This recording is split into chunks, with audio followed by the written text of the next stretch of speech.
Good day guys. Ngayon may challenge ako sa araw na to sa sarili ko. Ano lang, experiment.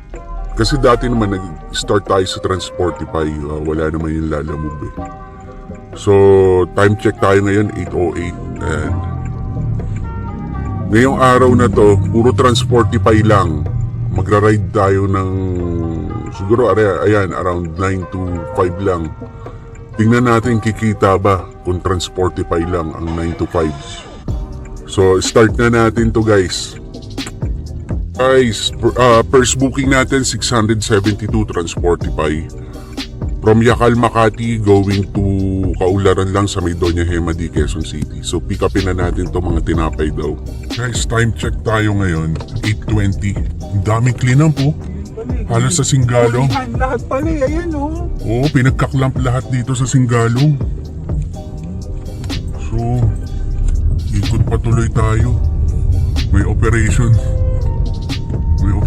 sila.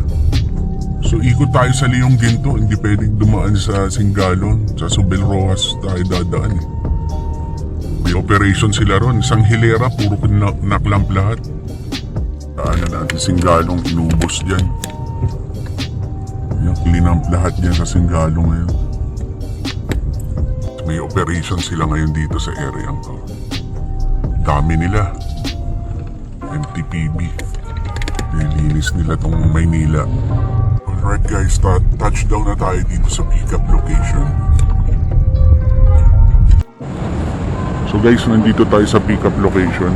So, kinakausap pa nung guard. Basta tatlong styro.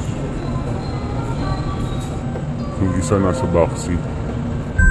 So guys, proceed tayo sa drop-off location, sabi sa RDU. So tatlong styro lang yan, medyo mabigat yung isa. So sa isang bakery rin dun sa loob ng ano yan. Hindi natin alam kung dadali natin mismo sa loob ng store or sa RDU since may extra help itong booking na to. Time check tayo, 8:57 PM. Sabi darating daw tayo ng 9:38 PM according kay Waze. Guys, ayan ang mga characteristics niya. May card ka, extra helper, may parking fee, photopad, pipicturean niyo yung mga resibo. Ito parang wala namang binigay na resibo. So yung mga items ang pipicturean dyan. So guys, yan yung mga customer note. So babasahin nyo rin yan. Laki yung surge price ngayon, 300. Sabi ni Transportify, 919 daw darating dun. Left to final stop is 17, so hindi naman nasunod. So tingnan din daw yung pictures, ayan, mayroon siya mga naka PDF. So yan yung first PDF. Sabi mga ganyan lang daw yan. May sedan, yan. Ganyan yung dinala natin. Yan yung mga goods. O syosohin naman natin itong pangalawa. Yan guys, so may mga instructions si Booker dyan. Kailangan mo talagang babasahin yan. Kasi pag hindi mo binasa, pwede ka magka-problema sa booking. Number 3. So guys, ayan o. Pad driver instruction, photo only. So yung mga pad niya, yung mga resibo, pipicturean lang daw. Eh wala naman tayong pinadala sa atin, so hindi na advisable yun. So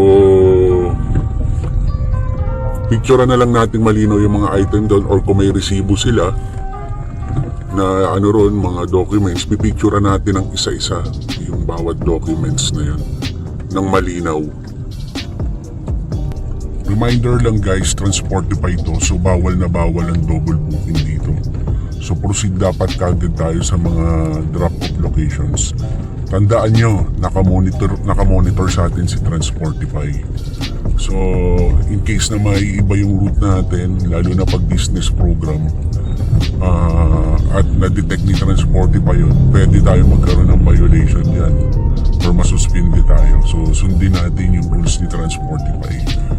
Pag pick up sa pick up location, diretso ka agad sa drop off location. Wala nang segue. So So guys, malapit na tayo sa Robinson Magnolia. Tawagan natin yung receiving. Hello, good morning ma'am. Sa Transportify po, yung galing Makati. Ma'am, saan po mismo yung drop na ito sa Robinson Magnolia? Sa RDU po ba? Kasi saan po banda ro? Kasi di ba galing ka ng paglagpas mo ng Gilmore, papasok ka ng parking, yung padiretso po o yung papasok sa mismong parking? Papasok ko naman yung parking.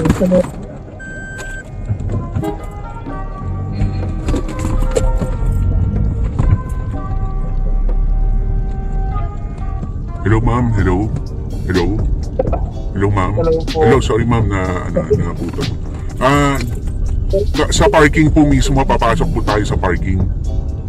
Oo. Tapos direct ko ng parking. Tapos saan po banda doon? Sa RD, pwedeng kita ng parking. Okay. Tatanong ko na lang po sa guard sa mismong parking RDU. Okay, sige po, thank you.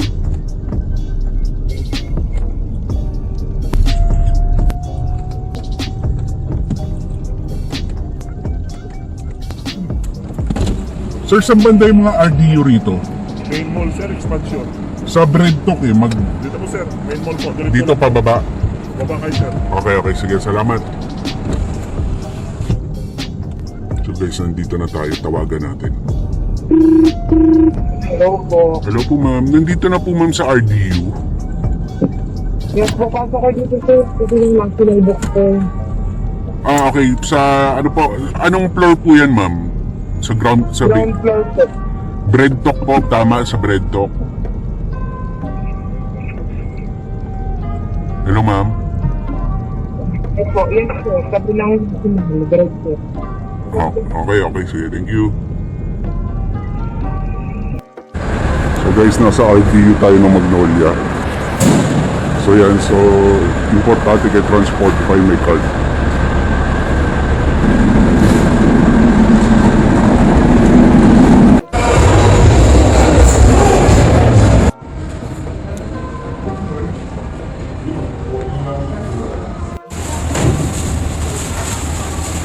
So guys, na-drop na natin sa isang bake shop. So, naghahanap tayo ng booking ngayon. So, yan yung mga rate.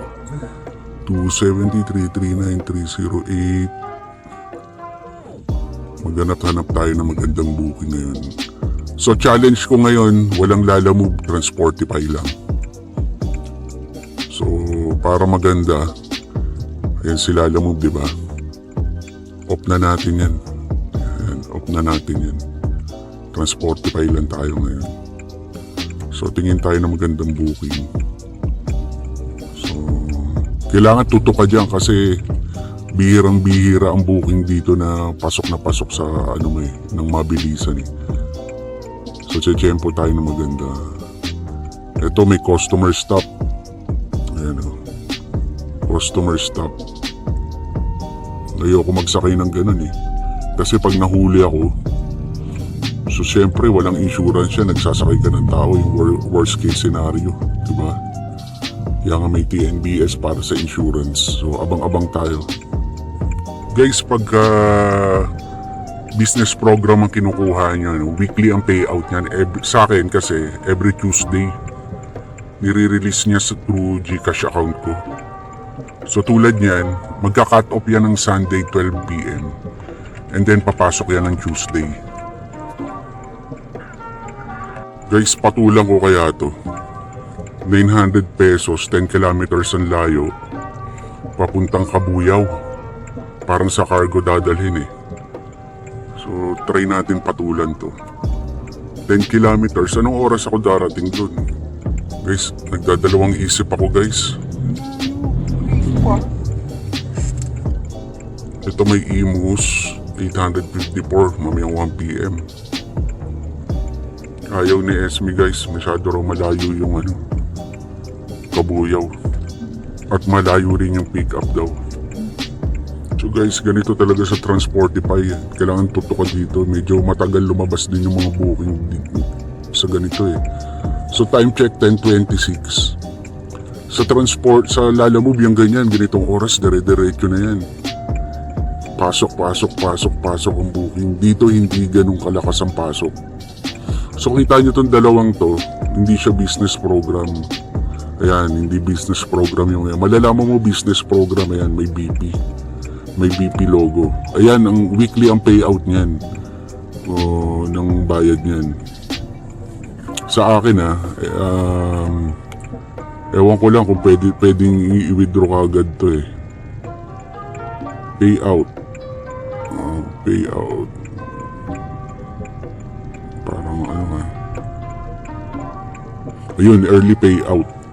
Request early payout. Yan. Pwede naman pala. So, ayan first request. Ayan, basahin nyo na lang guys. Ayan. Ayan, basahin nyo guys. Post nyo na lang.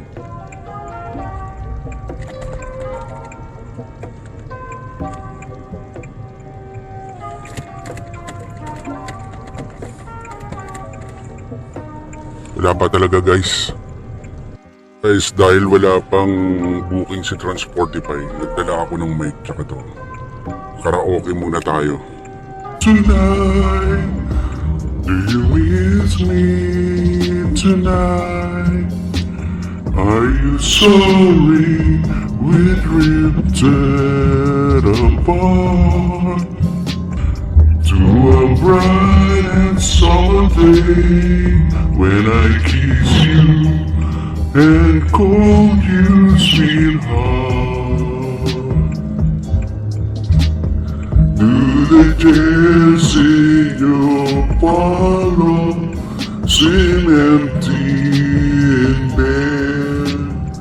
Do you gaze at your doorstep and picture me dead? Is your heart filled with pain? Shall I come back again? Tell me dear, are you lonesome tonight? Back to regular programming tayo. Ito na. So wala pa rin tayo. Kasi pa home base kami. So dito, mahirap talaga. Kailangan kung may destination ka talagang pupuntahan, hindi Transportify yung hahanapan mong booking. So pero challenge nga, Transportify lang tong araw na to eh. Is may nakuha tayong second booking kay Transportify. Ang driver net pay natin is 225. Pero yan pagka-cash kasi nilalagay ni Transportify kasi yung net mo tsaka yung gross. So ito ang ko-collect time mo is 291. So kinuha na namin tong booking na to kasi uwi muna kami sa QC. So halos katabi na rin lang ng bahay namin to eh. Kasi may kliyente kami, may need na item sa amin. So pick upin na muna natin to. Sabi mga pet supply to eh. Iba pa yung mukha niya no?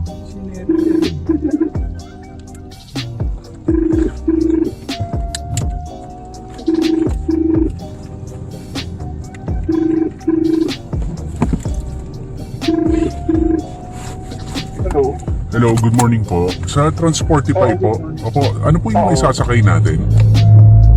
Mga pet supplies lang po. Okay. Sige po ma'am, pahintay na lang po. On the way na po ako dyan. 3 kilometers away. Thank you. Thank you. So guys, tinawagan natin kasi hindi siya business program. So, pag hindi business program, katumbas siya ng parang mga regular booking kay Lalamove. Kasi si Lalamove parang wala namang mga ganyan business program. So, kinonfirm natin. Pet supplies lang naman eh. So, alam ko na to. Kasi halos katabi lang namin tong pet supply na to eh. So, pick upin na natin. So guys, time check muna tayo. 11:10. So, medyo natagalan tayo maghanap kasi nahihirap talaga ng lalo na kailangan namin makabalik dun sa isa. Buti na lang kahit maliit yung ring na ito dun mismo sa may tabi mismo namin. So mapipick up natin to 11:26 PM. Sabi dito kay Waze, 17 minutes pa. Time check guys, 11:27 PM. Nandito na tayo sa pick up location. So katukin natin. Tawagan pala muna natin. Hello ma'am, Wait lang. Transportify po, nandito na. Wait lang. Okay, thank you. Ano yung mga Whiskas dito? Yun yung mga Whiskas.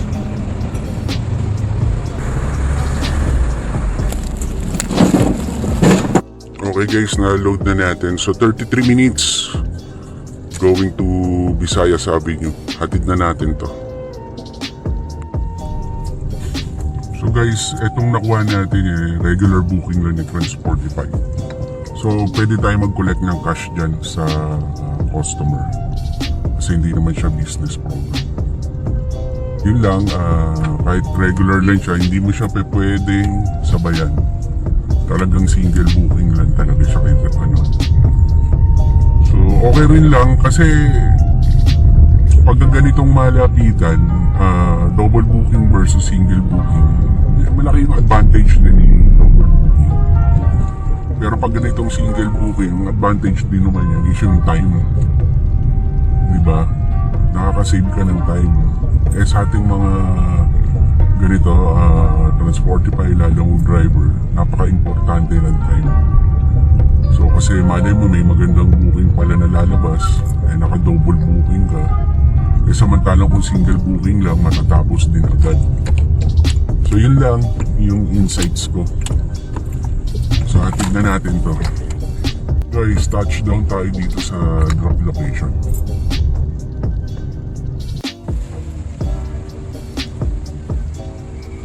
Bali 291 lang po.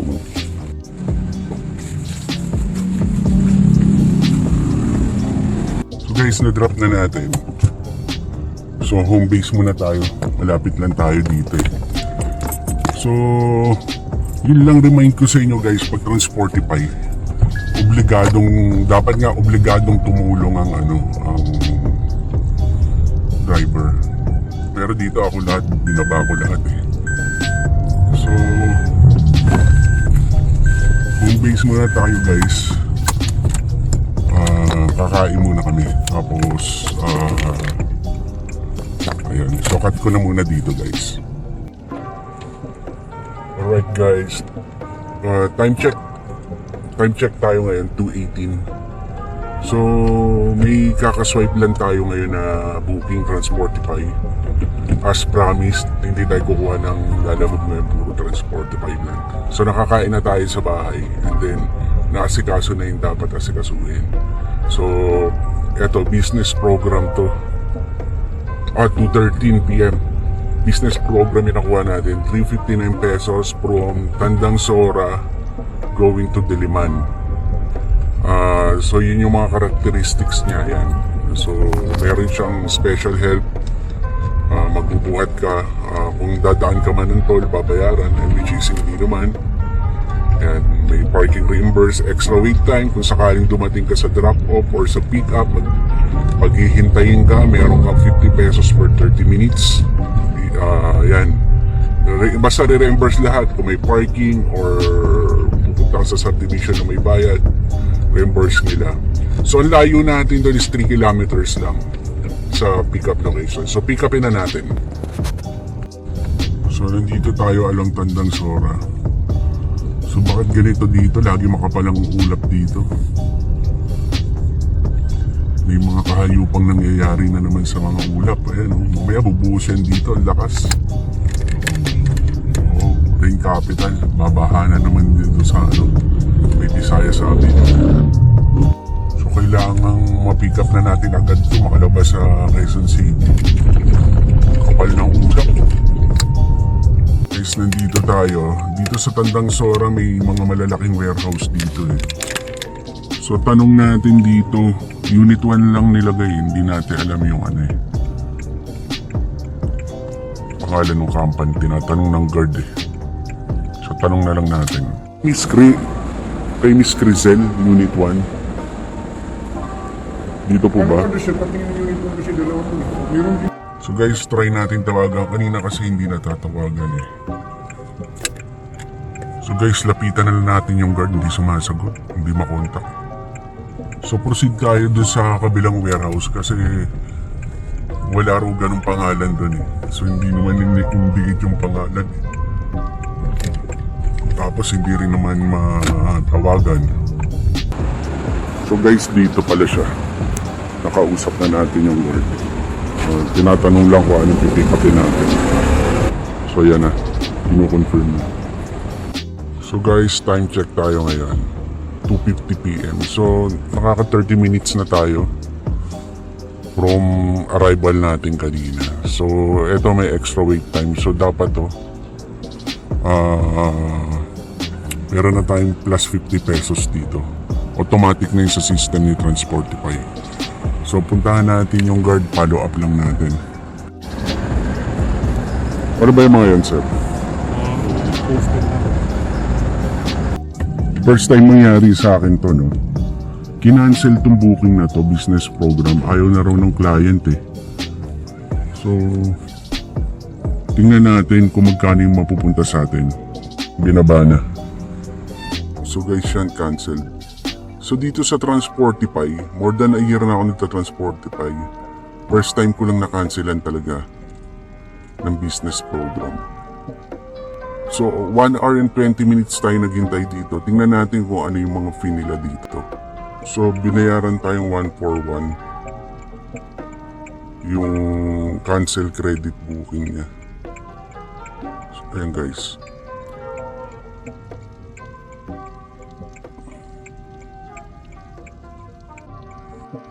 So guys, nabaliwala yung waiting time natin. Oh. So oras natin 3:37, 141 lang ang pumasok. So hanap pa tayo sa Transportify ulit. Pa Manila. So guys, yung booker baka nainis siguro dahil ang tagal nila mag-ship. Kasi ako nga 1 hour and 20 minutes naghintay dun eh. Hindi pa sila naka-ready tapos bigla may na-break time pa.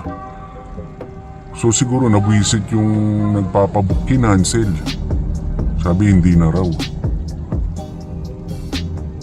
Oh, sir, dili ko ba ako doon sa may April extension na kalye? Opo, April extension. Oh, sir. Para, sir. Oh, nandito na ako, sir. Kulay silver. bababa Opo. lang. Okay. O, bababa po ako. So guys, dahil nga nagkaroon ng cancellation kanina, nasira na yung momentum natin. So, napilitan ako kumuha kay Lalamove ng booking. So, hindi ko na pangatawanan na Transportify lang tayo ngayon. So, dito sa Bahay Toro going sa Recto, dadali natin sa isang bookstore daw doon.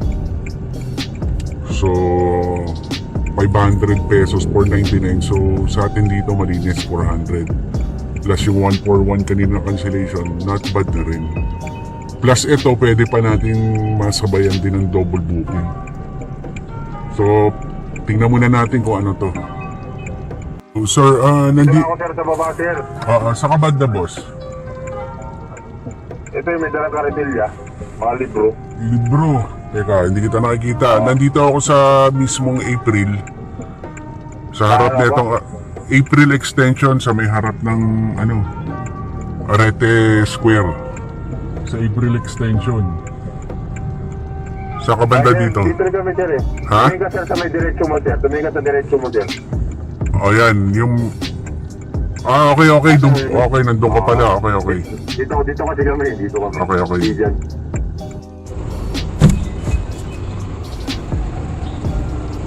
Okay. May nakuha tayong pansabay. Dito rin lang sa may Mindanao Avenue Project 6 going to Launlaan sa Sampaloc. So pwede siya pansabay. Hello sir, good afternoon sir. Lalamove po sir. Tanong ko lang po sir, ano po yung sasakay? Ay, yung post lang po. Yung ilalagay sa patay. Ano po? Post. Okay. Wala naman pong taong sasakay sir, no? Walang tao. Okay. Sige po sir, on the way na po ako dyan. Congression na lang po ako. Thank you. Sige. So guys, tingnan niyo yung booking natin ngayon. total of 783 pesos. So, almost 800 pesos. So, kay Transportify, ang ganyan lang kalayo, 11 kilometers lang ang total na distance niya eh. Tapos sa gitna yung drop kasi, yung isang drop.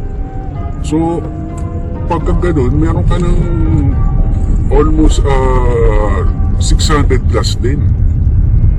So, malaking bagay din talaga yung double booking ni Lalamove. So, kay Transportify, yung mga ganyang rate, sa mga business program mo makukuha yan eh. Kaya lang, madalang sa madalang yung yung hinahanap mo na halimbawa may ruta kang hinahabol. Kasi gawa ko nga ako talagang kailangan pa Manila kasi susundo nga ako sa eskwela. So, ito swak na swak. So, pick upin na muna uli natin to sa Project 6. Hello? Hello? Nandun na? Sir, sa Lalamove po sir, nandito na po ako sa pin location. Sir, sa may gasoline station po ba? Ito yung papuntang sa Aragon, di ba? Sa Manila. Opo. Sir, sa banda rito, sa gasoline station ba? Nakaunahan lang kami sa lapos lang ng Dunkin Donuts, yung brown na store. Okay. Okay. Sige, andito na. Sige. Papunta doon yung kasi ako yung Guys, hindi ko maintindihan yung sinasabi kanina, sir. Kot daw isasakay. Ano kaya yun? Parang nakapick up na ako dito dati, parang isda. So, tama-tama sa trunk natin ilalagay yun. Hindi naman tayo papayag na sa kung frozen tapos wala yung proper na lalagyan. Pero ito yun.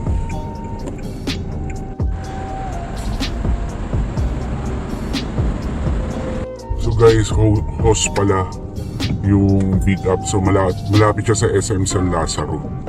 Ida-drop. Hello po sir. Lalamove po sir, nandito na po sa Aragon Street. Okay. Sa may bandang eskwela. Wait lang. Okay po. So guys, na-drop na natin. So guys, sundo muna tayo sa school. Then tsaka natin drop yung mga book sa recto. Kasi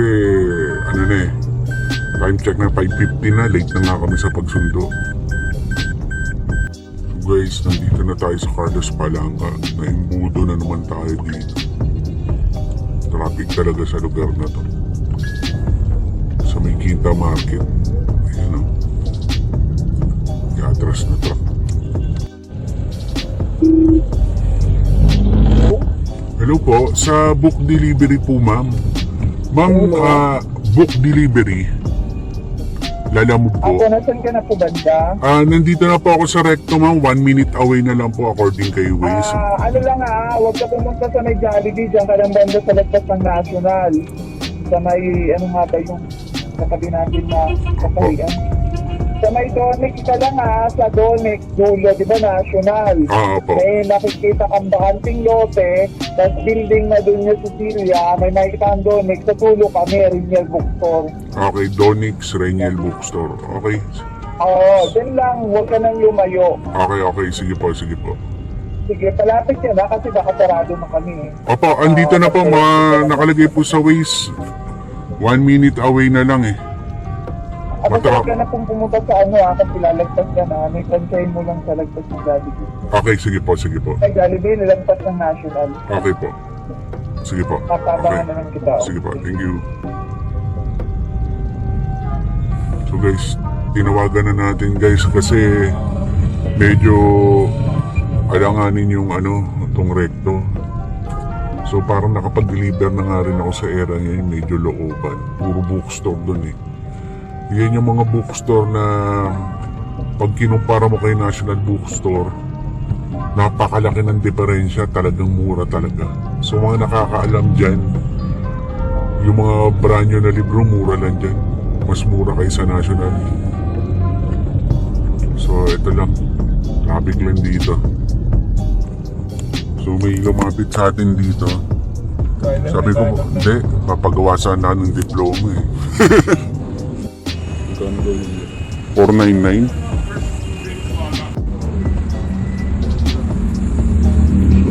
murang libro dito guys. Kung naghahanap kayo ng mga libro niya sa school or kung ano man. So yung bookstore nila lagpas lang ng National Bookstore. So home base na tayo. Nasa Recto tayo ngayon. Pero